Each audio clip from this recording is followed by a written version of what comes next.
Hi all, നമ്മൾ ഇന്നലെ discuss ചെയ്തപ്പോൾ തന്നെ ഞാൻ പറഞ്ഞിരുന്നു, ഞാൻ ഇന്നത്തെ ട്രേഡ് പി സൈഡിലേക്കാണ് നോക്കുന്നത് എന്നുള്ളത് ഞാൻ പറഞ്ഞിരുന്നു അല്ലേ. അപ്പോൾ നമ്മൾ ലെവൽ പറഞ്ഞ് 24,700 അല്ലേ. 24,700 ഫസ്റ്റ് ക്യാൻഡിലിൻ്റെ 5 മിനിറ്റ് ക്യാൻഡിൽ ബ്രേക്ക് ചെയ്ത ഉടനെ നമ്മളെല്ലാവരും പുട്ട് സൈഡിലേക്ക് ട്രേഡ് എടുത്തിരുന്നു. അത് നല്ലൊരു പ്രോഫിറ്റിൽ എല്ലാവരും ഇറങ്ങി 40-50 പോയിന്റോളം എല്ലാവർക്കും നല്ല പ്രോഫിറ്റ് കിട്ടിയിരുന്നു. അപ്പോൾ അതിനുശേഷം നമ്മൾ മാർക്കറ്റിൽ ട്രേഡ് നോക്കിയിരുന്നു. പക്ഷേ നമ്മൾ ഒന്നൊരു കൺഫർമേഷൻ ആയിട്ട് ഒരു ട്രേഡ് കിട്ടിയിട്ടില്ല. നമുക്കാണ് സപ്പോർട്ട് എടുത്ത് തിരിച്ചു പോകുന്നത് പോലെ കാണിച്ചുവെങ്കിലും അതിനൊരു കൺഫർമേഷൻ കിട്ടാത്തത് നമ്മൾ ആ ട്രേഡ് എടുത്തിട്ടില്ല സി സൈഡിലേക്ക്. കാരണം സി സൈഡിലേക്ക് നമുക്ക് വ്യൂ ഉണ്ടായിട്ട് പിന്നെ നല്ലൊരു ബ്രേക്ക് ഡൗൺ കിട്ടിയിട്ടുണ്ട്. ബ്രേക്ക് ഡൗൺ ആയിട്ട് നല്ല 24,600 കൂടി ബ്രേക്ക് ചെയ്ത് നമുക്ക് വീണ്ടും ഒരു പി വെയിറ്റ് ചെയ്യാൻ വിചാരിച്ചു. പക്ഷെ അതും കിട്ടിയില്ല. അതുകൊണ്ട് മാർക്കറ്റ് കുറച്ച് സൈഡ് വേസിലാണ് പോയത്.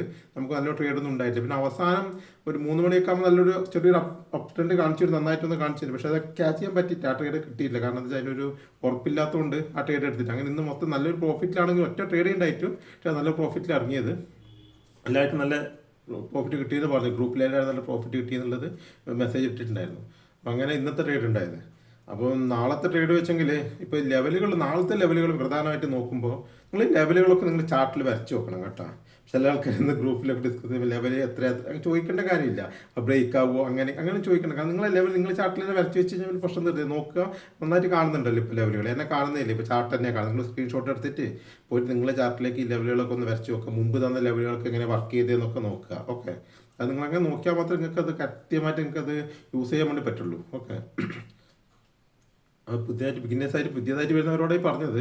മുമ്പുള്ളവർക്കൊക്കെ അത് അറിയാവുന്ന കാര്യമാണ്. പിന്നെ നാളത്തെ ലെവലുകൾ പറയുകയാണെങ്കിൽ 24,600, 24,550 അതൊരു നല്ലൊരു സപ്പോർട്ട് റേഞ്ചായിട്ട് വർക്ക് ചെയ്യാൻ സാധ്യതയുണ്ട്. പിന്നെ 24,700 ഒരു റെസിസ്റ്റൻസ് ആയിട്ട് വർക്ക് ചെയ്യാൻ സാധ്യതയുണ്ട്. അപ്പോൾ എന്താവും, അതിനിടയിലാണ് മാർക്കറ്റ് ഓപ്പൺ ചെയ്യുന്നതെങ്കിൽ ഏത് സൈഡിലേക്കാണ് ബ്രേക്ക് ചെയ്യുന്നത് ആ സൈഡിലേക്ക് നമുക്ക് ട്രേഡ് എടുക്കാം. അതായത് 24,600, 24,550 ബ്രേക്ക് ചെയ്ത് കഴിഞ്ഞാൽ നമുക്ക് പുട്ട് സൈഡിലേക്ക് ട്രേഡ് എടുക്കാം. 24,700 ബ്രേക്ക് ചെയ്ത് മുകളിലേക്ക് പോകുകയാണെങ്കിൽ ഒരു കോൾ സൈഡിലേക്ക് ട്രേഡ് എടുക്കാം. പക്ഷേ കോൾ സൈഡിൽ 24,750, 740 അവിടെ ഒരു ചെറിയൊരു റെസിസ്റ്റൻസ് ഉണ്ടാവും. ആദ്യത്തെ നമുക്ക് ഹാഫ് ക്വാണ്ടിറ്റി എങ്കിലും ബുക്ക് ചെയ്ത് ഇറങ്ങിയിട്ട് ബാക്കിയുള്ളത് നമുക്ക് ട്രേഡ് ചെയ്ത് കൊണ്ടുപോകാം. പി സൈഡിലേക്കാണ് നമുക്ക് 24,530, 500 അതാണ്. 530 ആകുമ്പോൾ നമുക്ക് ഒരു ഹാഫ് ക്വാണ്ടിറ്റി ബുക്ക് ചെയ്യാം. ബാക്കിയുള്ളത് നമുക്ക് എന്ത് ചെയ്യാം, കുറച്ചും ട്രേഡ് ചെയ്ത് കൊണ്ടുവരാം. പിന്നെ ഡൗൺ സൈഡിലേക്ക് അത് കഴിഞ്ഞ് കഴിഞ്ഞാൽ പിന്നെ ഒരു 530, 500 ആ റേഞ്ചിൽ ഒരു സപ്പോർട്ട് ഉണ്ട്. പിന്നെ 450 ഒരു സപ്പോർട്ട് കാണുന്നത് നിഫ്റ്റിക്ക്. മുകളിലേക്ക് ആകുമ്പോൾ 24,800 നല്ലൊരു റെസിസ്റ്റൻസ് ആണ്. നിഫ്റ്റി 24,800 എത്തിക്കഴിഞ്ഞാൽ താഴത്തേക്ക് അവിടെ നല്ലൊരു സെൽ ഓഫ് വരാൻ എല്ലാ സാധ്യതയുണ്ട്. അതുകൊണ്ട് അവിടെ 24,800 എത്തിക്കഴിഞ്ഞാൽ നമുക്ക് പി ഓപ്ഷൻ ബൈ ചെയ്യാവുന്നതാണ്. അത് ബ്രേക്ക് ചെയ്യാത്തടത്തോളം നമുക്ക് പി ഓപ്ഷൻ ബൈ ചെയ്യാൻ മുകളിലായിട്ടൊരു സ്റ്റോപ്പ് ലോസും വെക്കാവുന്നതാണ്. നല്ലൊരു ട്രേഡ് കിട്ടാൻ എല്ലാ സാധ്യതയുണ്ട്. അതിൽ ഇന്നത്തെ പോലെ തന്നെ ജസ്റ്റ് 24,700 മുകളിൽ ഓപ്പണായിട്ട് മാർക്കറ്റ് താഴേക്ക് വന്നാൽ ഇന്നത്തെ പോലെ തന്നെ വീണ്ടും മാർക്കറ്റ് താഴേക്ക് തന്നെ വരാൻ സാധ്യതയിലുണ്ട്. അതുകൊണ്ട് ആ സമയത്ത് നമുക്ക് പി ഓപ്ഷൻ ബൈ ചെയ്യാവുന്നതാണ്. അതായത് 24,700 മുകളിൽ ഓപ്പണായിട്ട് ജസ്റ്റ് ഒന്ന് താഴേക്ക് വന്നു കഴിഞ്ഞാൽ ബ്രേക്ക് ചെയ്ത് വന്നു കഴിഞ്ഞാൽ ആ പേയ്മെൻറ്റ് ക്യാൻഡിൽ ക്ലോസ് ചെയ്താൽ ആ ലെവലിൽ തൊട്ട് മുകളിൽ ഇന്നത്തെ പോലെ തന്നെ സ്റ്റോപ്പ് ലോസ് വെച്ചിട്ട് നമുക്ക് ട്രേഡ് എടുക്കാവുന്നതാണ്. അത്യാവശ്യം നല്ല പ്രോഫിറ്റ് കിട്ടാൻ സാധ്യതയുണ്ട്. അങ്ങനെ നമ്മൾ റിസ്ക് റിവാർഡ് വളരെ വലുതാണ്. കാരണം ചെറിയ റിസ്ക്കേ ഉള്ളൂ, റിവാർഡ് കിട്ടുമ്പോൾ നല്ല റിവാർഡ് കിട്ടുന്നുണ്ട് നമുക്ക്. പിന്നെ ചെറിയൊരു ഗ്യാപ് ഡൗൺ ഓപ്പണിംഗ് ഒക്കെ ആണെങ്കിൽ ഇന്നത്തെ പോലെ ഒരു സൈഡ് വേസ് മൂവ്മെൻറ്റിന് സാധ്യതയുണ്ട്. കാരണം 24,600 ഇന്നൊരു സൈഡ് വേസ് മൂവ്മെൻറ്റ് ഉണ്ടായില്ല. അതേപോലെ തന്നെ ഒരു മൂവ്മെൻറ്റ് ഉണ്ടായ ശേഷം ചിലപ്പോൾ ബ്രേക്ക് ആവും. 24,580 ബ്രേക്കായി താഴേക്ക് തന്നെ വരും നിഫ്റ്റി.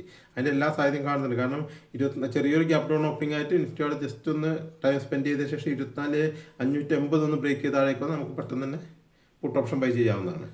ഇത്രയാണ് നാളത്തെ പ്രധാനപ്പെട്ട ലെവലുകൾ. ഞാൻ ഒന്നും കൂടി പറയാം. 24,600, 24,550 ഒരു റേഞ്ചായിട്ട് നിൽക്കുന്നുണ്ട് സപ്പോർട്ട്.